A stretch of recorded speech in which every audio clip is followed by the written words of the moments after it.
В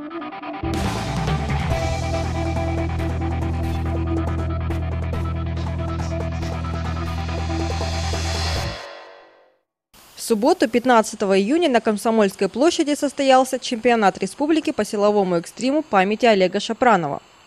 Выяснить, кто заслуживает звания самого могучего и выносливого, собрались сильнейшие спортсмены республики, участники и призеры чемпионатов Европы и России по пауэрлифтингу и масс-рестлингу.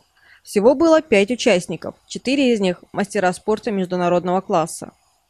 Участники соревновались в 5 дисциплинах: подъем автомобиля, подъем 70-килограммовой гантели одной рукой, становая тяга 250 килограмм, упражнение прогулка фермера, когда спортсмен как можно быстрее переносит 2 баллона по 120 килограмм каждый.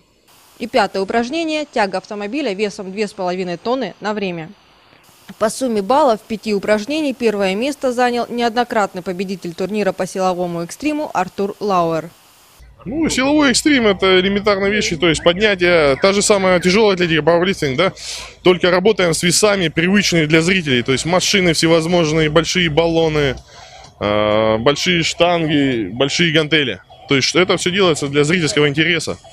То есть обычные для человека повседневно жизни вещи приобретают такую специфику, что как бы неподъемные мы поднимаем.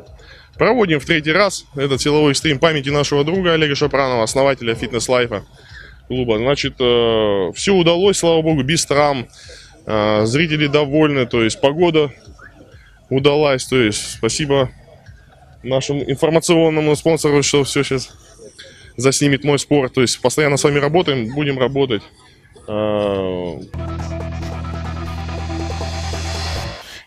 по 10 июня в окрестностях города Якутска состоялся 4-й открытый чемпионат Республики Саха-Якутия по трофи-рейдам «Самурай-трофи-2013».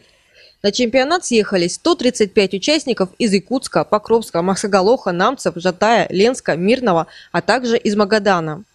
В рамках соревнования участники имели возможность попробовать свои силы в различных классах.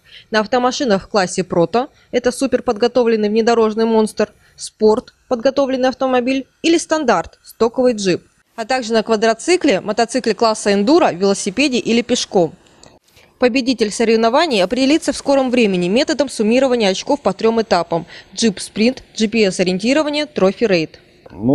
Трофи-рейд – это вообще дисциплина в автомобильном мотоциклетном спорте, да, которая именно связана с гонкой по пересеченной местности. Но много подвидов именно самих соревнований. Вот первый этап, если вы видели, это был спринт, да, то есть обычная кольцевая гонка по пересеченной местности, довольно-таки тяжелая. Второй этап – это у нас был GPS-ориентирование. Тут у нас ребята ездят в свободном полете. КП, естественно, в труднодоступных местах разбросаны, но навигация свободная от одной точки до другой, насколько сил хватает. Ну и там главная задача штурмана – как можно короче и быстрее, эффективнее довести до точки.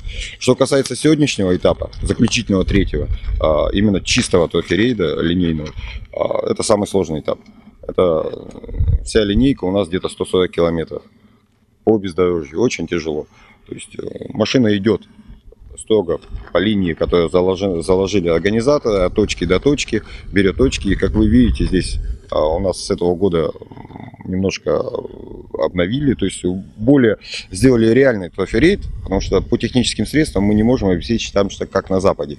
Да? Вот сейчас мы уже достигли этого, мы практически обеспечиваем линейный трофи-рейд. То есть у нас есть коридоры, где обязательно судьи сидят, которые отмечают прохождение. То есть берется самое сложное место, строго ограничивается, и машина должна пройти только там. Естественно, это очень много времени тратит. Если коридор не пройдут, то, значит, получат штраф по времени 5 часов. Поэтому все становится сложнее. Ну, и с другой стороны, у нас и качество машины и участников растет, мастерство растет. Поэтому вот уже простыми покатушками, гонками, что было там 5 лет назад, уже никого не устраивает.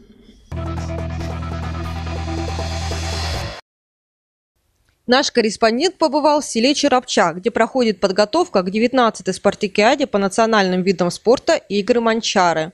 Мы осматриваем сегодня ход работ на, в первую очередь, главных объектах. Это, конечно же, стадион, на котором сейчас стоим, где пройдут и соревнования, где пройдет церемония открытия и закрытия игр.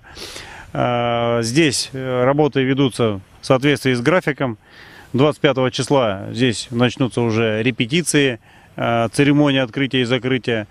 Поэтому все идет, несмотря на то, что кажется, может быть, на первый взгляд, что еще много что предстоит сделать. Тем не менее, у нас есть большой опыт работы в таких экстремальных условиях, ускоренные, укороченные сроки. Завершаются работы, в основном это связанные с косметическим ремонтом, установкой нового столового оборудования. Ну и, конечно же, уже ведется большая работа вот творческой группы, занимающейся именно вопросами культурной программы. С 10 июня стадион Туймада открыл свои двери для всех желающих заниматься оздоровительным бегом, ходьбой и утренней зарядкой. Теперь с 6 часов утра и до 10 вечера вход на стадион свободный. Единственное требование к занимающимся – наличие спортивной формы.